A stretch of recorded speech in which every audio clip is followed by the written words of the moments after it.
नमोस्तु महाराज जी। मेरा प्रश्न है कि जब वो जीव नरक में उत्पन्न होता है, उसके बाद उछलता है, फिर वापस गिरता है, तो वो बोलते हैं खंड खंड हो जाता है, तो उसकी आत्मा भी उसके साथ खंड खंड हो जाती है कि वो एक ही पार्ट में रहती है? देखिए बेटा, नरक की व्यवस्था अलग है, क्योंकि वहाँ पर दो चीज़ें हैं।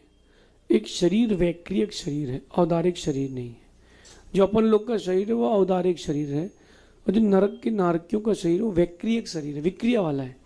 दूसरा, वहाँ अकाल मरण नहीं हो सकता, अपना अकाल मरण हो सकता है।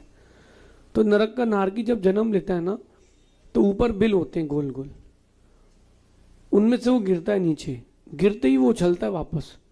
अब आप बताओ कि किसी एक व्यक्ति को 500 धनुष से फेंका जाएगा तो उसका क्या होगा? उसका क्या होगा? जो उसका होगा वही नारकी का होगा। शरीर वैक्रिय है तो क्या हुआ? शरीर तो शरीर ही है ना। तो फिर उसको वापस वो शरीर खंडित खंड हो जाता है, और आत्मा भी जो जो आत्मा के प्रदेश होते हैं वो भी खंड खंड हो जाते हैं।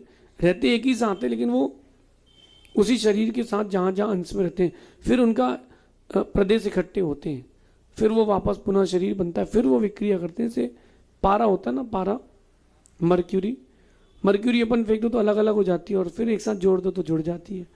इस प्रकार से उनका शरीर बिखर जाता है, वापस एक हो जाता है। अभी आत्मा के प्रदेश अलग अलग कैसे हो जाते हैं? अलग अलग नहीं होते, ये वेदना समुद्घात हो जाता है।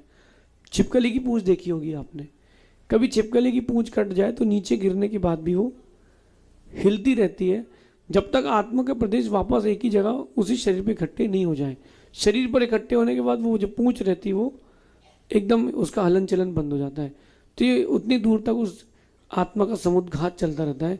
नारकियों का शरीर बिखरने पर भी एक हो जाता है, आत्मा उनकी बिखरती नहीं है। आत्मा के प्रदेश उनके जो होते हैं वो थोड़ा सा संकोच विस्तार हो जाता है, ऐसा समझिए। बाकी प्रदेश न घटते हैं न बढ़ते हैं। अगली जिज्ञासा के लिए